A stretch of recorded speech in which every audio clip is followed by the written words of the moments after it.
오늘 우리가 함께 나눌 말씀은 히브리서 12장 28절에서 29절까지 말씀입니다. 히브리서 12장 28절에서 29절까지 말씀을 제가 봉독해 드리도록 하겠습니다. 그러므로 우리가 흔들리지 않는 나라를 받았은즉 은혜를 받자. 말미암아 경건함과 두려움으로 하나님을 기쁘시게 섬길지니 우리 하나님은 소멸하는 불이심이라. 아멘. 오늘 우리가 받은 나라라는 제목으로 하나님 말씀 증언하도록 하겠습니다. 지난 휴가 기간 동안에 가족들하고 함께 바닷가에 다녀왔습니다. 이제 바닷가에서 할 수 있는 일이 아이들이 좋아하는 게 물놀이를 하든지 아니면 모래놀이를 하든지 자갈 받치면 자갈을 던지는 것이었을 건데, 하필이면 저희가 갔을 때 좀 파도가 거세가지고 너울성 파도가 있어가지고 물놀이는 못하고 모래놀이를 하게 됐습니다. 사실 부모가 제일 싫어하는 게 모래놀이 아닙니까? 차도 더러워질 거 생각하고 막 옷이 막 거지처럼 되거든요. 그래서 이제 아이들과 저희 아이들은 사실은 너무 어려가지고 첫째는 커서 관심이 없고 물속에 어떻게든지 들어가려고만 생각을 하고 있고, 둘째하고 셋째는 너무 어려서 이제 물 떠가지고 그냥 막 모래다 물 뿌리고 그러고 다니는데, 이제 저희 지인들의 아이들이 좀 이렇게 모래놀이를 좀 제대로 할 수 있는 그런 나이였어요. 그래가지고 이제 그 아이들을 도와가지고 모래성을 쌓기 시작했습니다. 근데 분명히 물하고는 조금 거리가 있었는데 모래성을 쌓다 보니까 근처까지 물이 들어오기 시작하더니 이제 이 물을 막아야 된다 막 아이들이 그러는 거예요. 그래서 이제 막 밑에 해자를 막 파보기도 하고 모래를 더 갖다가 앞에다가 막 둔덕이라고 하죠. 막 그런 걸 만들어 보기도 하고 해봤는데도 소용이 없더라는 겁니다. 그냥 한순간 파도에 그 쌓아놨던 그렇게 예쁘지도 않았지만 한순간에 그냥 다 휩쓸려 가버렸습니다. 무너지는 모래성을 바라보면서 안타깝다기보다는 제 생각 속에 무슨 생각이 딱 들었냐면, 존 버년이 쓴 철로역정이라는 책에 장망성이라고 하잖아요. 존 버년이 크리스찬이 기독도가 장망성에서 떠나서 하나님 나라의 길을 걸어가지 않습니까? 근데 꼭 그 모래성이 뭐처럼 보였냐면 장망성처럼 보였습니다. 저는 파도, 우리가 너무 대단하고 멋있진 않았지만 대단하고 마음과 생각과 정성을 다해서 쏟아서 만들었던 그것이 파도 한 번에 쓸려버리는 모습이, 우리가 아무리 대단하다고 멋있다고 표현하는 그 모든 것들이 결국에는 마지막 때가 오면 아무것도 아닌 것처럼 돼버리겠구나라는 생각이 들었습니다. 사람들은 자기 계획 속에서 자기의 왕국과 제국을 세워나가려고 노력을 합니다. 근데 뜻하지 않는 변수들이 굉장히 많이 있죠. 그래서 그것으로 인해서 일장춘몽과 같다라는 말들도 하게 되고요. 또 자기의 이름을 드러내고 자기 나름의 왕국을 쌓아가기 위해서 동분서주하지만 그런 과정이 전혀 덧없음을 깨달은 사람들도 있죠. 그래서 세상 사람들의 말 중에 뭐가 있죠? 공수래 공수고, 빈손으로 왔다가 빈손으로 돌아간다라는 것입니다. 성경에도 사실 이 지혜가 담겨 있습니다. 욥기에 보면, 욥기 1장 21절에 보면 욥이 이렇게 이야기합니다. 내가 모태에서 알몸으로 나왔사온즉 또한 알몸이 그리로 돌아갈 가올지라. 주신 이도 여호와시요 거두신 이도 여호와시오니 여호와의 이름이 찬송을 받으실지니이다 하고, 지금 욥이 자기 아들들이 급작스럽게 사고로 죽게 되었을 때에 그렇게 이야기를 하는 것입니다.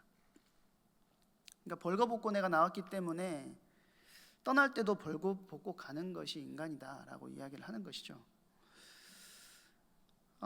우리 인간의 개인의 종말은 사실 죽음입니다.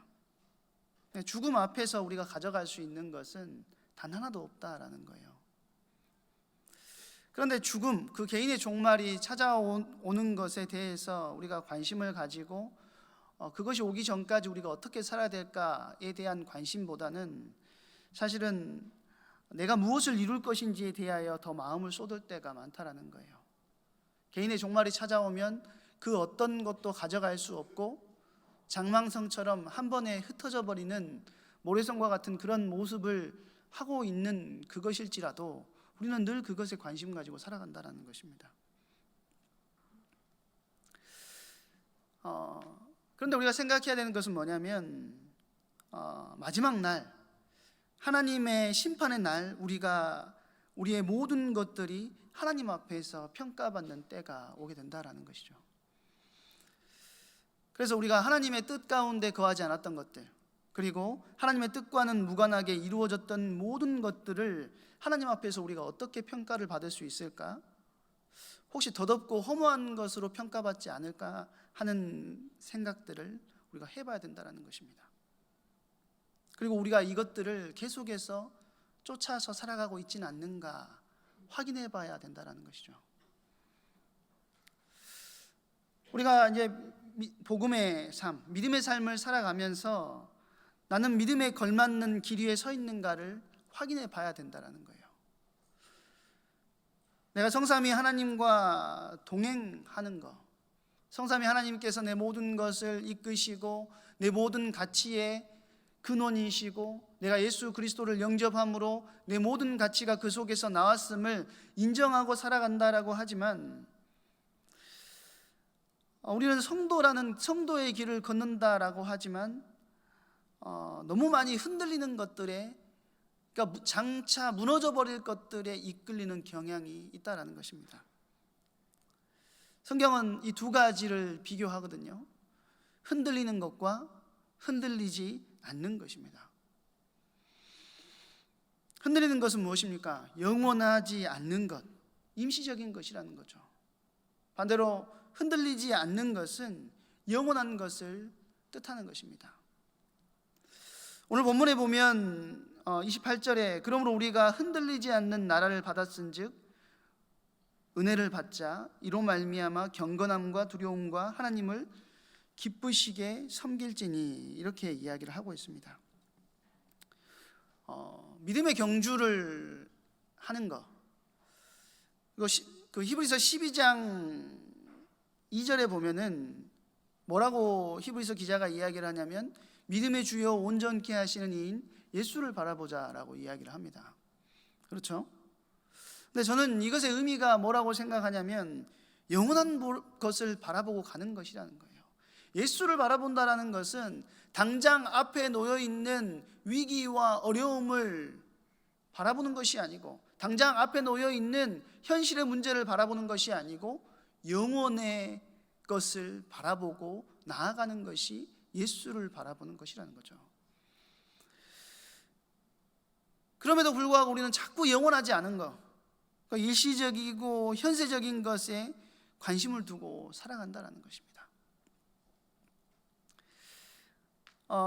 이 자리가, 사실 우리가 함께 예배드리는 이 자리가 하나님의 축복의 자리이지만 사실 이것까지도 영원하지 않다는 것을 우리는 기억해야 된다는 거예요. 우리의 마음과 생각 속에 어떤 생각이 있어야 되냐면 지금 내 주변에 있는 모든 것들, 그리고 내 주변에 우리가 소유하고 가지고 있는 그 모든 것들이 영원하지 않다라는 것을 인지하고 살아가야 된다는 것이죠.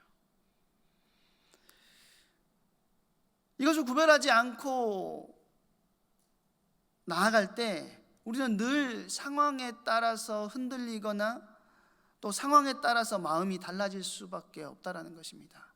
내가 어떤 것을 소유하고 있으면 기쁘고 은혜 받았네, 은혜 되네 이렇게 이야기하고, 어떤 것을 놓치거나 잃었을 때에는 왜 하나님께서 나에게 이렇게 하시지? 라고 하는 생각들을 하게 된다는 것이죠. 그래서 우리가 영원한 것, 흔들리지 않는 부분에 대해서 오늘 우리가 본문에 이야기한 것처럼 흔들리지 않는 나라, 영원한 나라를 우리가 받았다라고 이야기를 하고 있는데, 흔들리지 않는 부분이 뭐냐면 바로 하나님의 나라라고 이해할 수가 있겠죠. 예수님께서 이 땅에 오시면서 우리 가운데 하나님의 나라가 이미 있습니다. 그래서 하나님 나라 가운데로 하나님의 통치하심과 역사하심 안으로 들어가도록 우리를 예수님께서 초청하셨다라는 거예요. 그래서 우리는 하나님 나라의 백성이 되었고, 하나님 나라가 우리가 속해 있는 모든 현장 가운데 이미 임하는 것들을 우리는 보고 있습니다. 우리가 그 하나님 나라의 삶을 살지 않으면, 그 영원한 나라의 것을 보고 영원한 하나님 나라의 삶을 살지 않으면 우리는 끊임없이 흔들릴 수밖에 없다라는 거예요. 우리가 믿음을 가지고 있다고 하면서도 늘 흔들리게 된다는 것입니다. 물론 우리가 신앙을 가지고 믿음을 가지고 있다는 것이 우리가 하나님 나라를 살아간다고 해서 우리 안에 있는 걱정과 근심과 염려와 상황들, 그리고 여러 가지 사고를 통해서 우리가 얻게 되는 그런 상처들이 다 사라지는 것은 아닙니다. 늘 우리 주변에 그런 것들이 존재하고 우리 가운데 있다라는 거예요.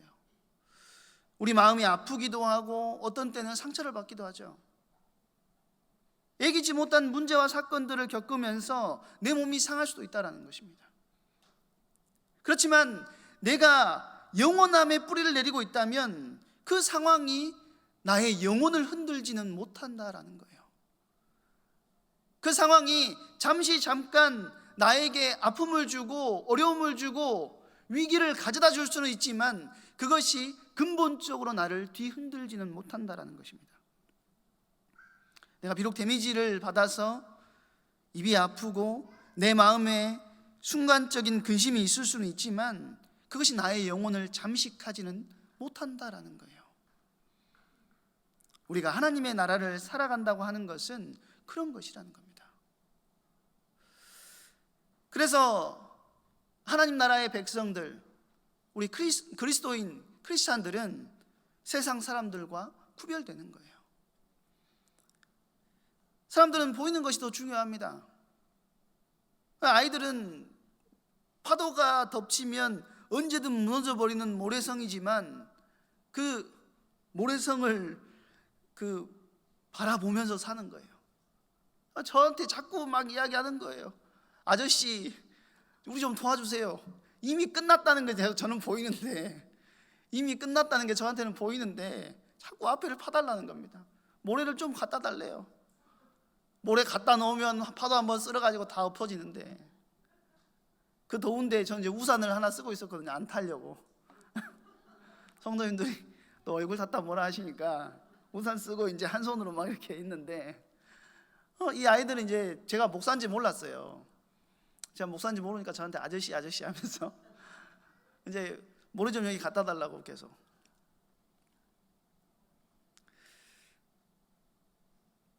모래로 지어져 있을지언정 우리는 그것이 영원하지 않다는 것을 알지만 그것을 바라보고 살아간다는 거예요. 어린 시절에 우리가 믿음으로 키웠던 아이들이 세상의 번영과 분위기 속에서 휩쓸리는 것들을 우리는 사실 자주 보게 됩니다.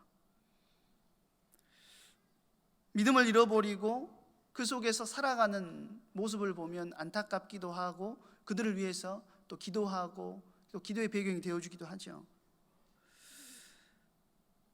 근데 우리가 기억해야 되는 것은 뭐냐면, 내가 정말로 하나님 안에서 내 삶을 어떻게 살기로 결단하지 않는 한, 그리고 결단했다고 하더라도 우리는 순간순간 넘어질 수밖에 없는 그런 존재라는 거예요.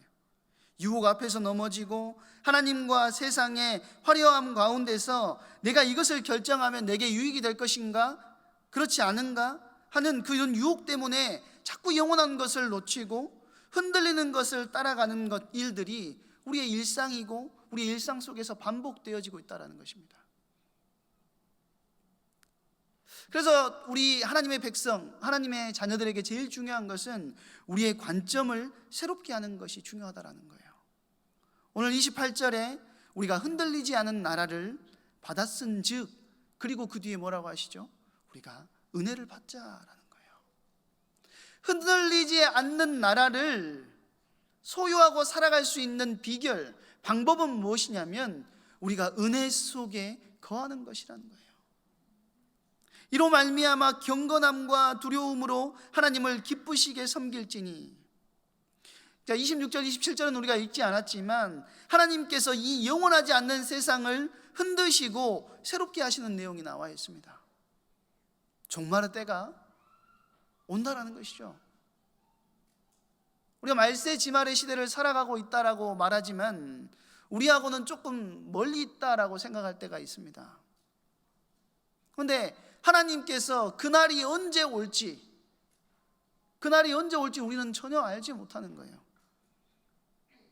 하나님께서 궁극적으로 이 땅을 새롭게 하시는 그때가 오게 될 것인데, 그래서 그 안에 우리 안에 하나님 나라를 완성해 주시는데, 그 완성 이전에 우리가 오늘을 살아가는 우리는 이미 하나님 나라를 받고 살아가고 있다는 거예요.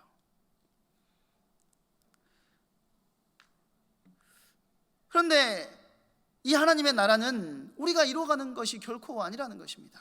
그럼 뭐죠? 아까 말씀드렸던 것처럼 철저하게 하나님의 은혜로 우리 가운데 주어진 선물이라는 거예요. 바리새인들이 실패했던 이유가 거기 있습니다. 율법을 통해서 자기들의 의를 통해서 이 구원을 이루고 하나님 나라를 이룰 수 있을 것이라고 생각했어요. 그런데 히브리서 기자는 거기에 대해서 분명하게 선포하는 겁니다.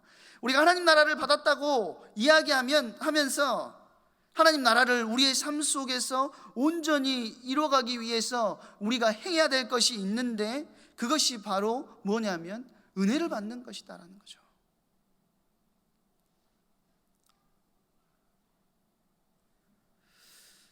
은혜를 받지 않으면 우리가 하나님 나라를 살아갈 수가 없는 것입니다. 제가 이제 몇 번 말씀드렸지만 저는 이제 광양에 있을 때 학교에서, 기독교 대안학교에서 일을 했잖아요. 네, 학교 안에서 보면 이게 아이들이 목사님과 믿음의 선후배들과 믿음 안에 있을 때, 그리고 그 믿음 속에서 하나님의 은혜를 누리고 있을 때는 너무 잘합니다. 너무 잘해요. 어찌 이렇게 아이들이 이렇게 이쁜지 모르겠어요. 막 말씀 받으면서 안 졸려고 일어나가지고 하나님 말씀 적고 말씀 붙잡고 포럼하는 모습들을 보면은 참 대단하다, 이런 생각들이 들 때가 있었습니다. 그런데 정작 아이들을 이제 방학을 해가지고 집에 돌려보내면 부모님들한테 계속 전화가 와요. 뭐라고 전화가 오냐면, 얘들이 왜 이러냐, 집에 와서 핸드폰만 한다. 핸드폰만 한다는 거예요. 무슨 생각이 들었냐면, 이것들이 그 당시에는 그랬어요. 이것들이 덜 맞았네, 좀 맞아, 학교 오면 이제 니들은 죽었어, 이렇게 생각하면서, 야, 니들 핸드폰만 한 것들, 이거 전화 온 것들 다 이제 핸드폰 다 걷어, 그래서 이제 핸드폰 모아놓고 했었는데, 지금 생각해 보니 그게 뭐냐면, 은혜 속에 있다가 은혜 밖으로 나가니까, 은혜가 단절되어 버리니까 하나님의 나라를 잃어버리고 그들의 나라로 다시 돌아가 버린 것입니다. 내가 좋아했던 거 썩어 없어져 버릴 핸드폰 게임에 빠져 살아가는 거죠. 어제 뉴스를 보니까 어떤 아르바이트생이 치킨 주문이 들어왔는데 핸드폰 게임 한다고 주문이 들어올 때마다 취소를 한 거예요. 자기가 거절을 한 거예요. 6개월 동안 2,700만 원인가? 사실 별거 아닌 것들에 매여서 그렇게 살아가는 거죠. 그래서 히브리서 기자는 고민하고 있는 유대 크리스천들, 하나님의 나라가 아닌 과거의 율법의 자리로 돌아가려고 하는 이들에게 우리가 하나님의 나라를 받았다라는 것입니다.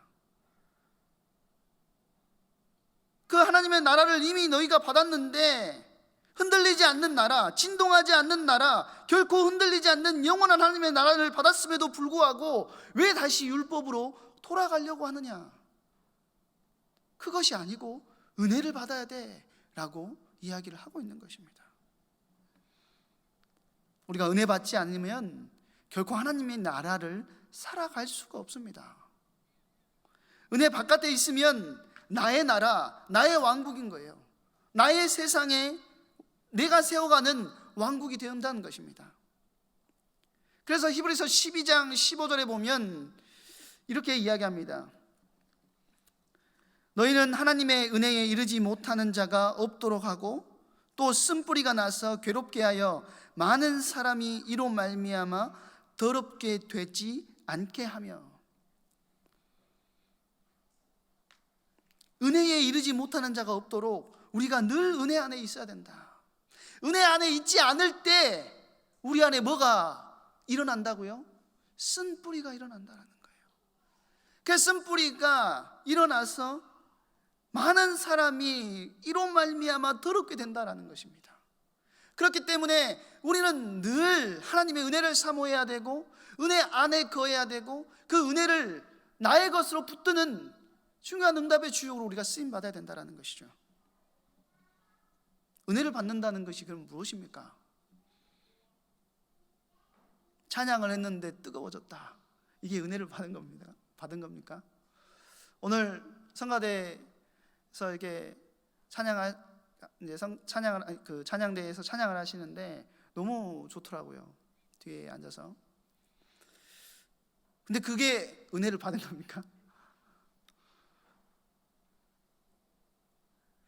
어떤 신비한 체험을 했을 때 그게 은혜를 받은 것입니까? 사실 그건 현상에 불과한 것이거든요. 정말 은혜를 받았다는 것은, 우리가 은혜 안에 있다는 것은 무엇이냐면 하나님의 주권 속으로 내가 들어가는 것이라는 거예요. 그분의 주권 앞에 온전히 엎드리는 것이 은혜 속에 있는 것입니다. 그래서 하나님께서 나를 구원하신 것은 전적인 예수 그리스도의 대속의 은혜를 통해서 우리를 구원하신 것 아닙니까? 내가 할 수 있는 것이 하나도 없다라는 거예요. 나는 그분을 마음으로 믿고 입으로 신해서 영접함으로 그 하나님의 은혜가, 그 하나님의 놀라우신 그 비밀들이 우리의 것이 되었다라는 거예요. 우리가 은혜 안에 있다고 하면서도 하나님을 내 삶의 하나님으로 인정하지 못하는 경우들이 얼마나 많이 있습니까? 그것은 은혜가 아닌 거라는 거예요. 은혜라고 하는 것은 내가 하나님의 주권 가운데로 철저히 들어가서 하나님께 나의 모든 것을 의탁하는 것이라는 것입니다. 그래서 저는 사실 이제 해군을 나왔거든요. 근데 제가 제일 두려워하는 게 물입니다. 해병대 아니고 해군이에요, 해군. 전 배를 탔는데 해군에 가면 항상 뭘 하냐면 전투 수영이라는 것을 해요. 훈련소에서. 근데 뭐 수영을 가르쳐주고 전투 수영을 해야 되는 거잖아요.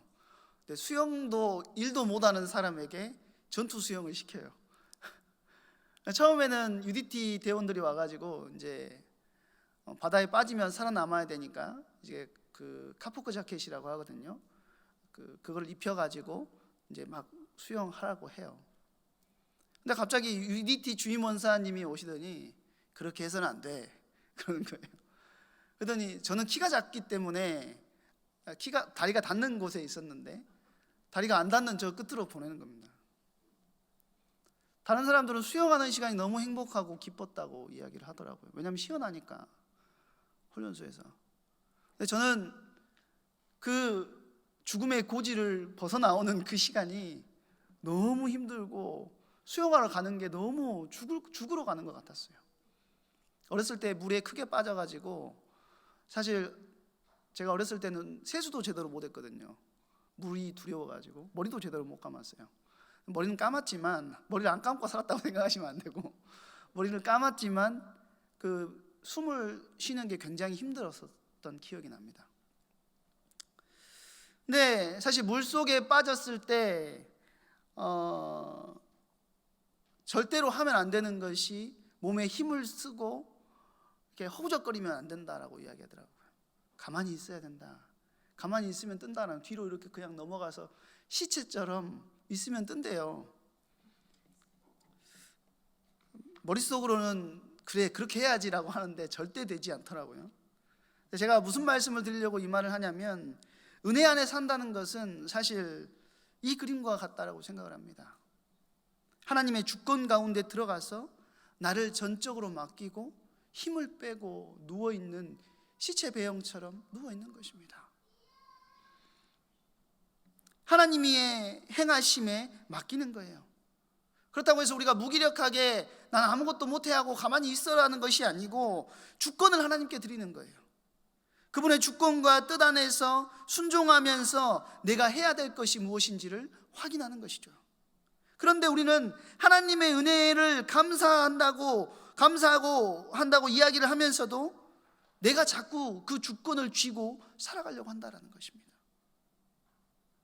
그러면 우리가 결코 하나님의 나라를 살아갈 수 없지 않겠습니까? 그럼 하나님의 은혜 가운데 하나님의 나라를 살아가는 자, 이로 말미암아서 경건함과 두려움으로 하나님을 기쁘시게 섬길지니 하나님을 섬긴다라고 이야기를 하죠. 섬긴다라고 하는 것은 하나님을 예배한다고 하는 예전적인 의미가 담겨 있습니다. 온전히 하나님의 은혜 안에서 하나님을 따라갈 때, 우리가 하나님의 주권 가운데 있을 때 우리가 그분의 이름에 합당한 예배를 올려드릴 수가 있게 된다는 것입니다. 우리가 하나님의 은혜 가운데 있지 못하면 온전한 예배를 올려드릴 수가 없어요. 이 예배 또한 나의 의로 드려지는 예배가 되게 된다는 겁니다.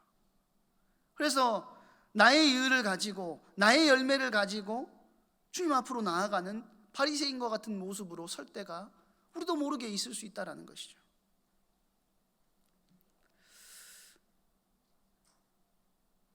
그런데 한번 생각해 보세요. 바리새인들은 나의 의, 나의 열매를 가지고 하나님 앞에 나아갔지만 그들의 예배는 받으시지 않았어요. 그런데 그 옆에서 성전에서 열심히 기도했던 세리는 어땠습니까?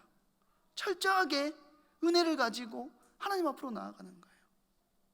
자신이 행한 일이 아닌 하나님의 긍휼하심을 바라고 자비하심을 바라고 하나님께 예배하는 것입니다. 자기 자랑으로 드려지는 예배, 하나님의 이름을 높이며 긍휼하심을 바라는 예배, 하나님께서 어떤 예배를 받으시겠습니까? 오늘 본문은 두 가지를 이야기하죠. 우리가 어떻게 예배해야 될지. 하나는 경건함과 두려움으로 섬길 것을 이야기하고 있어요. 우리가 흔들리지 않는 나라를 받았기 때문에 은혜 안에 거하면서 경건함과 두려움으로 하나님을 섬기라는 거예요.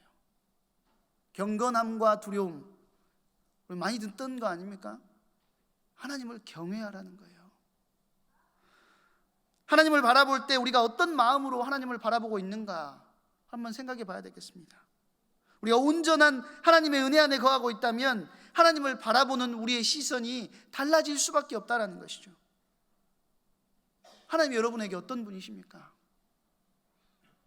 우리의 경건한 모습을 가지고 나아감과 함께 그분에 대한 두려움, 그것이 무서워하는 두려움이 아니라 그분의 이름을 높여드릴 수 있는 그런 마음이 나에게 있다는 거예요. 함부로 행하지 않는 그런 마음입니다. 경건함과 두려움으로 하나님을 예배하는 것이죠. 나의 삶을 하나님께서 보고 계시고 내가 하나님 앞에서 내가 받은 하나님의 백성다운 삶을 지켜나가는 것이 경건함과 두려움으로 하나님을 예배하는 것이라고 저는 생각을 합니다. 나는 하나님의 백성이에요. 그래서 제가 어떤 유튜브에서 어떤 기사를 봤는데 요즘 폐지 줍는 할아버지 할머니들 많이 있잖아요. 이제 그 폐지 줍는 할아버지가 리어카를 끌고 가는데 어떤 여자분이 와가지고 이제 우산을 씌워줬다라는 거예요. 그리고는 그분이 이제 우산을 계속 씌워주고 가다가 이제 잠깐만 기다려 보시라고 하고 은행에 가가지고 3만 원을 찾아와서 그분한테 이제 드리고 이제 갔다라는 거예요. 이제 그게 막 이슈가 된 거예요. 그래서 이제 도대체 어떤 사람이냐 막 찾고 막 난리를 쳐가지고 이제 방송국에서 연락을 해서 하니까 그 사람이 뭐라고 하냐면, 나는 하나님을 믿는 사람인데 하나님을 믿는 사람이 나의 믿음을 가지고 나는 그런 걸 했기 때문에 나는 방송에 나갈 이유도 없고 내가 안 드러났으면 좋겠다라고 이야기를 하는 겁니다. 그렇게 많은 비난과 교회에 대한 비난과 비판들이 쌓여 있는 그곳에서 유튜브에 얼마나 많이 있습니까? 그런데 하나님의 말씀을 살아내는 한 사람, 그것이 복음의 진짜 내용이든 아니든지 상관없이 하나님의 말씀을 살아내려고 하는 한 사람을 통해서 하나님께서는 불신자들에게 영광을 받는 거예요.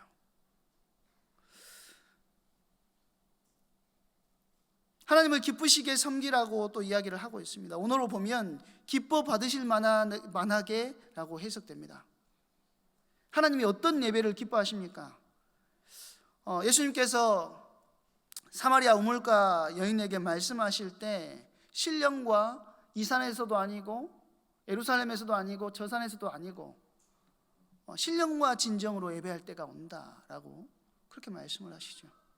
또 로마서 12장에 보면 온전한 예배를 말씀하시는데 하나님이 기뻐 받으시는 예배는 신령과 진정으로 드려지는 예배라는 것입니다. 정확히 말하면 영과 진리로 드리는 예배이겠죠. 영과 진리이신 말씀이 기준이 되는 것이 하나님께서 기뻐 받으시는 예배라는 거예요. 하나님을 예배하는 것은, 하나님이 우리에게 다가오시는 것은 은혜와 사랑으로 우리에게 다가오시지 않습니까? 근데 우리가 하나님께 나아갈 때는 은혜와 사랑으로 나아가는 것도 중요하겠지만 우리는 하나님께 어떻게 나아가죠? 영과 진리로 하나님께 나아가는 거예요. 그래서 하나님과 교제하고 하나님과 떡을 떼고 하나님의 말씀을 통하여서 우리가 함께 나누는 중요한 응답을 누리는 것입니다.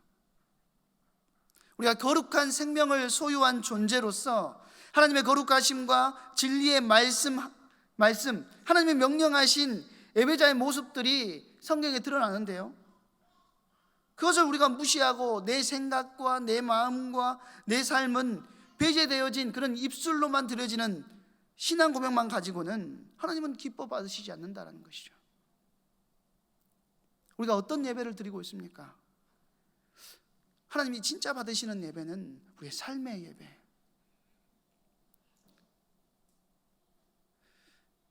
하나님이 온전한 예배를 하나님께서 기뻐 받으신다라는 것입니다. 왜 히브리서 기자가 은혜에 대한 이야기를 하고 하나님 나라를 살아가는 삶에 대해서 이야기를 하겠습니까? 끊임없이 성경이 하나님의 통치하심 속에서 하나님의 백성다운 삶과 하나님을 예배하는 온전한 삶에 대해서 요청하는 이유가 무엇이냐면, 우리의 믿음의 실체가 예배와 삶을 통해서 하나님 앞에 드러나야 되기 때문이라는 거예요. 우리의 믿음의 실체가 우리의 예배와 삶을 통해서 하나님 앞에 드러나게 될 때 하나님께서 이것들을 판단하시고,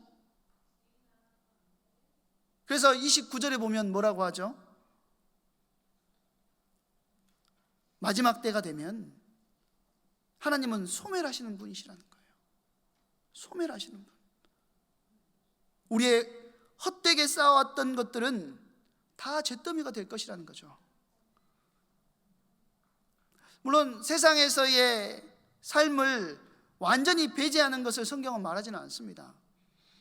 이 땅에서 하나님의 성실을 우리의 힘으로 삼아서 주신 것들을 누리고 그것들을 이루어가도록 하나님께서 말씀하고 계시지만 그것이 우리의 메인이 아니라는 거예요. 우리의 메인은 무엇입니까? 우리가 은혜 가운데 하나님 나라를 살아가고 하나님의 이름을 높여드리고 그 삶을 하나님께서 우리의 삶의 메인으로 보신다라는 거예요. 그래서 우리가 흔들리는 것에서 시선을 돌려서 흔들리지 않는 하나님의 나라로 우리의 시선을 완전히 굳혀 나가야 되겠습니다. 우리는 하나님의 백성입니다. 우리가 받은 나라는 흔들리지 않는 나라입니다. 견고한 하나님의 나라 가운데 우리가 살아가고 있다면 순간순간 우리의 삶에 어려움이 찾아오더라도 우리는 휩쓸리지 않게 된다는 거예요. 하나님의 통치 가운데 있게 되기 때문이라는 것이죠. 그런 삶을 통해서 우리는 견고한 하나님의 나라를 세우는 주역으로 우리가 쓰임받게 되는 것이죠. 흔들리는 것들에 우리가 마음을 품고 살아간다면 우리는 이 영원한 축복을 놓칠 수밖에 없게 된다는 거예요. 누가 그랬죠? 예서가 그러지 않았습니까? 가장 큰 축복의 자리에 났음에도 불구하고 새 언약의 축복들을 박차고 세상의 것들을 쫓아 나아갔기 때문에 그건 다 잃어버렸다는 거예요. 우리는 하나님의 나라를 세우는 그 일, 그리고 견고한 하나님의 나라를 우리에게 주셨다는 사실을 우리가 기억하고 이 나라를 우리가 소중히 여기고 살아야 되겠습니다. 모래성은 이제 그만 내려놓으시고 그렇게 되면 우리의 삶은 더 견고하게 세워져 가리라 믿습니다. 오늘 또 말씀 붙잡고 승리하는 응답의 주역으로 쓰임 받으시기를 바랍니다. 기도하겠습니다. 하나님 감사합니다. 우리에게 하나님 나라를 주시고 그 하나님 나라를 살아갈 수 있도록 있도록 하신 하나님, 우리가 늘 은혜 가운데 있게 하시고 하나님의 나라를 세워가게 하시고 하나님을 더욱더 섬기고 하나님의 이름을 높여드리고 경건함과 두려움으로 나아가 하나님을 기쁘시게 하는 우리가 될 수 있도록 하나님 우리 가운데 성령으로 역사하시고 인도하여 주시옵소서. 약하고 연약하여 우리가 늘 넘어집니다. 그러나 그 연약함 속에도 은혜 가운데 거하게 하시고 믿음의 견고함을 잃지 않게 하시고 이 세상 가운데 승리자로 자리매김할 수 있도록 우리 가운데 축복하여 주시옵소서. 감사를 드리오며 그리스도의 신 예수님의 이름으로 기도하옵나이다. 아멘.